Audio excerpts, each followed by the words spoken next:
Grace and peace and love to you from the God who is in relationship the water wheel of love that we call Trinity.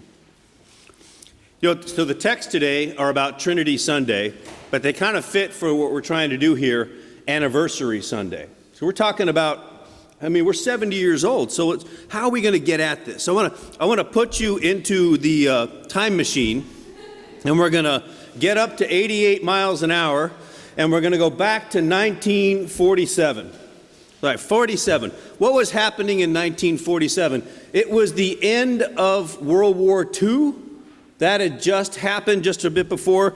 Harry Truman was president of the United States and initiated the GI Bill, which was essential in how this community got created.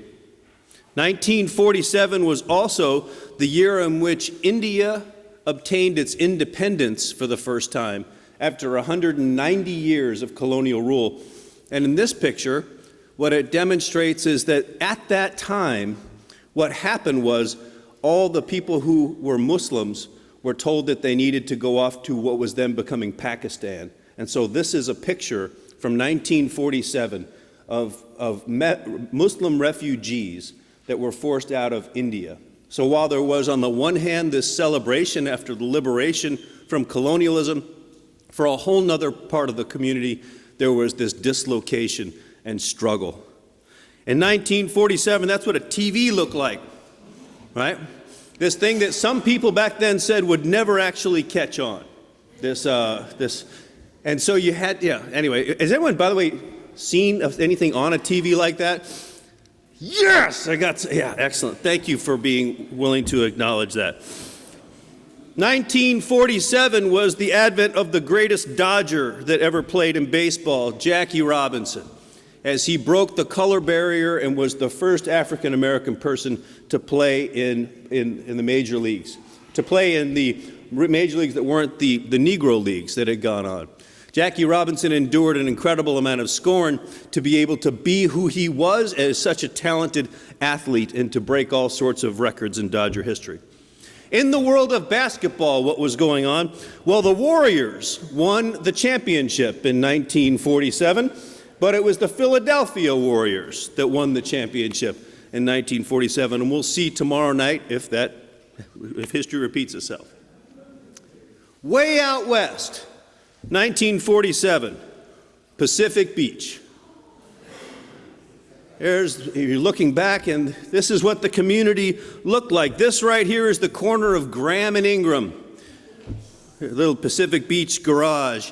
And what was going on in this beach community? Well, they had beauty contests and bikini contests, and I think that this lovely person is probably in this room someplace. I'm not going to name names, but it might be true. Might be true. The religious community was getting established here. Each one of the denominations, it was the age of denominationism, right? Methodists didn't go to not Methodist churches, and Lutherans would only go to a Lutheran church. And so in 1947, a small radio repair shop was purchased on Cass Street, and that little building was then expanded to become what is now our gathering place, the First Church. And very quickly, Christ Lutheran Church began to ramp up and then to create the building you're sitting in right now that became, this is your church back in the 50s. That's actually late 50s when the organ pipes had been put in. And some things about this picture tell so much of a story. The altar was against the back wall, right? And when Pastor Garman and other pastors who served here celebrated communion, when their back was to you, because the presence of God was somewhere off in the distance. And that as liturgical reform happened, as a changing idea, we moved the table forward. We've brought nature into this building. We began to reimagine. You realize that actually the architecture of the building in which you are sitting demonstrates the change in theological and sociological ideas that were happening in our society at the time. Well, this church got active in its community. Here's the float for the parade with Jesus I think it's a statue of Jesus. I'm pretty sure. But there's some people who had to have their hands up like this, and it says, Jesus calls us o'er the tumult, the great Navy hymn that was being used at that point. This is the one that was a little bit more disturbing to me. This is 64. And so this is Christ Lutheran Church, and people are cruising on. I wonder, did those people have to be on their knees for the entire prayer route? I have concerns about that. But that's 1964, the year I'm born. That's what you guys were doing right here in Pacific Beach. You know what else you were doing that is so crazy cool to me? In fact, if there's one part of this sermon that you remember, it should be this. We need to bring back this. The men's steak fry. That is so Mad Men. I mean, check that out.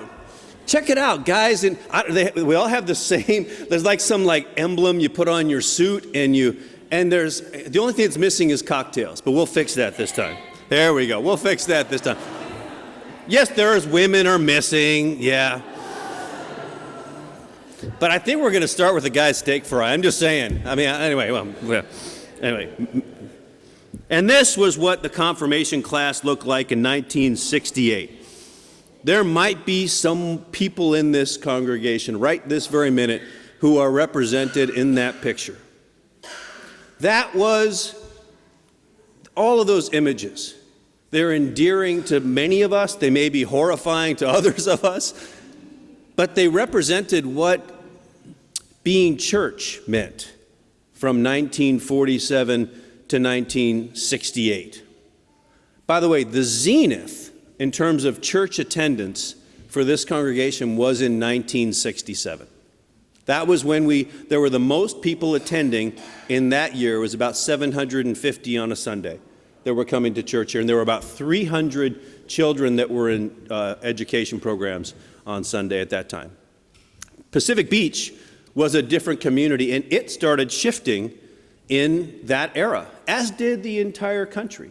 So we're going to jump back in the DeLorean. I want to bring you back to today. We think about this Pacific Beach today. The median age of our community is 30.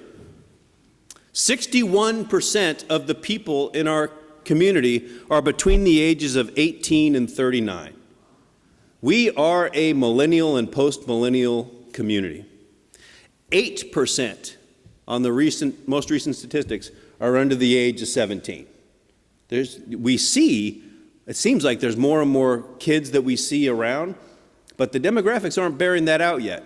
So we need to be attentive and ready, but the reality is so far, we are a young adult community. 86% of our neighbors have a degree beyond high school, whether that's an AA or all the way up through having a PhD. We live in the second highest neighborhood for crime in San Diego.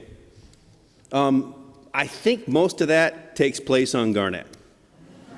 Just so we're clear. I mean, I'm not saying to throw stones at Garnett, but I think that's where a lot of the crime statistics get boosted up by drunk and disorderly and that kind of thing, right? So what are we known? The median income, the average, not median, average household income is $82,000 and change, right? You have to be somewhat wealthy, we're pretty educated, and we're pretty young. That's our community. What is Pacific Beach known for? Well, Garnett is part of what Pacific Beach is known for, serving since 1989 there. There is an image about Pacific Beach that it's where you go to party, for sure. It is certainly a place in which you can go do the holiest of all activities, where you can surf out at Tourmaline, and you can. So this is also what we're known for, as being a great beach community. If you go to the foot of Law Street, pretty much every Saturday, this is what you'll see. People are doing yoga in our community, and this is also for them not just a physical activity, but it is part of their spiritual practice. So where are our friends and neighbors today? What do most people do on Sunday? It's brunch time. People go to brunch. They go out to various places, and they're known in this community for coming. I always thought it's interesting that we have our service, our only service at the church is at 9:30 in the morning. You know, some people are just rolling out. at 9:30 in the morning here in Pacific Beach. Some people are still doing the walk of shame at 9:30 in the morning, all right? But we live in this beautiful, beautiful place that's rich and vibrant, that's increasingly diverse in terms of thought and who comes to be part of our community, but it is also very transient. When I tell people that I live and work in Pacific Beach, do you know what the number one thing I hear right away from everybody? I used to live in Pacific Beach. Everybody in San Diego used to live in Pacific Beach. That tells us something about our mission, right? What does it mean to be part of the kingdom of God, proclaiming the good news that we find in Jesus? What does it mean to do that in a community that is so young, that is so transient, that is having so many other things to focus on? We are 70 years old, but I think that we have this decision-making place for us. We were built during the builder generation that had certain structures, certain values, certain things that were both affirmed and certain things that were denied. But we don't live in the builder generation world anymore. And I don't mean to throw stones at that generation. They did their job so well. This church owes a great debt to the people of that generation who created this place. But the truth of the matter is, to move forward, we're going to have to evolve and reshape ourselves yet again. And what a great task it'll be. We have to make the choice here. Will we be a museum to the past, or will we be a mission for the future? If we are going to be a mission for the future, here's a couple clues I think that we should pay attention to. What is still in our community that was true back in 1947 that is also true today in 2017? Everyone is searching for meaning.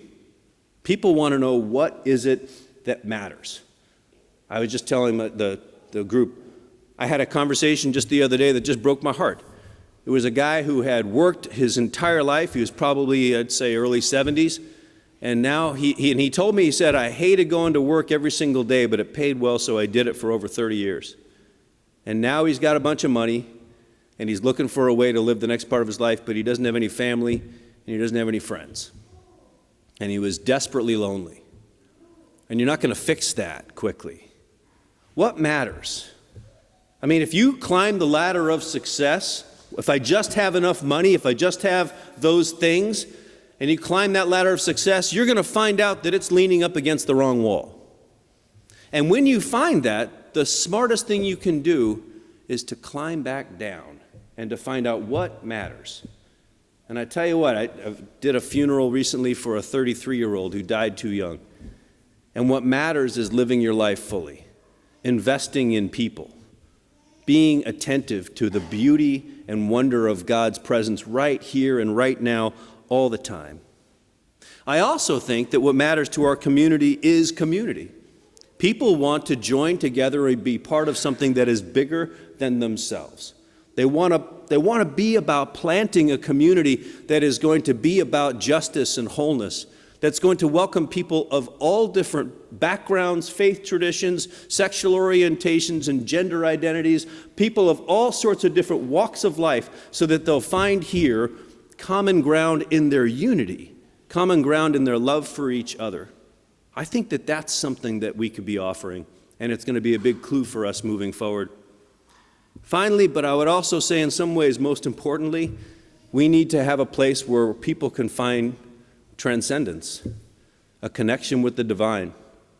That it's not just that we do good service in the world, and it's not just that we talk about some things that matter, but that people can develop practices and that they can be engaged with that which is so far beyond us, with something that is wider and larger that we call the mystery we call God. Jesus says in the end of Matthew's gospel, all authority has been given to me on heaven and earth. Go and make disciples of all nations. And the word that's used for nations is not nation states, it's ethnoi in Greek, which means like ethnicities, which means peoples. Go and make disciples. Disciples is a word about make followers, people who are engaged in this great act of love and wonder, in this liberation from guilt and from death, into this place of hope and transcendence. Make other people see, help show people by who you are that there's another way, and it's a way of love, it's a way of beauty, and it's a way of peace. And know that I will be with you always as you do that. So how do we move forward a bit? I want to tell you a story from this place, Central City Lutheran Mission. There was this one, in this story, the moral of the story is different than you might think. So when we were there, I was doing this worship service, and we had the baptismal font like this one was in the middle, and people would come in and they would touch the water and they make the sign of the cross. And we also had a communion table. And there was this one little boy, his name was Rudy, and he grew up in a very, very poor household, and his family were immigrants from Mexico, and he had that condition where orthopedically his legs were bowing, but he didn't live in either a place or with enough resource to have those corrective braces put on. And so at 7 years old, he had these very bowed legs. And he would come up to me all the time, and he was a pain in the neck. He would come in and he would just be like, Pastor Dave, Pastor Dave, Pastor Dave. He's like, okay, can I do the offering? Can I help with communion? Can I light the candles? Can I have, and right in the middle when I'm like doing things up front, he wouldn't wait till I was to the side. He'd be like, Pastor Dave, Pastor Dave, Pastor Dave. I was like, Right, so I'd find something for him to do, and then one time, see, people came into the service all hours, right? It was for mostly people on the street, so there wasn't like people showed up even close to on time. So one time we just finished communion, and I'm just about to wrap it up, and then this one person comes walking in, and you could tell two things. One was that he was startled because he came in the door and that was sort of towards the front of the church.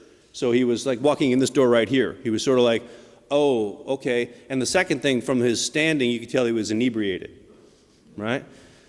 So, dealing with this all the time. And I'm in my place of like, for crying out loud, can't people even just show up on time? Can't they remember not to get drunk before they come to church? Can't they, right? I mean, it's like, I'm trying to do a thing here. I'm trying to do a thing. And then Rudy gets up and he goes over and he takes his hand, he takes him to the baptismal font, he puts a cross on his head, and he walks him to the table and he says, can he have communion? And so I gave him communion, and I realized Rudy was Jesus to that guy today, because I was so busy being church. We need to figure out how to listen to the voices of the people we'd rather ignore, of the obnoxious, of the ones who don't know how the game is played, of the ones who've been hurt by life, but who see an opportunity to love. And we need to stop playing church, because that's not going to get it done as we move forward. I think we stand at the threshold of the future. We have to decide, are we going to be a mission, or are we going to be a museum? Do we exist to preserve the past, or are we willing to be reborn into a community that can face the future? The baton of the gospel, of the good news of God's love, has been passed down in this place for 70 years. People who were good, faithful people founded this church, and good, faithful people have continued to hand it down.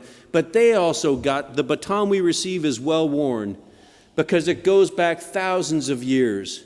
That baton goes back all the way to Jesus, and then all the way back through the Jewish tradition, all the way back to the beginnings of this Abrahamic faith tradition. A message of God's love found for all people. And now it's been given to us. We're called to this sacred call.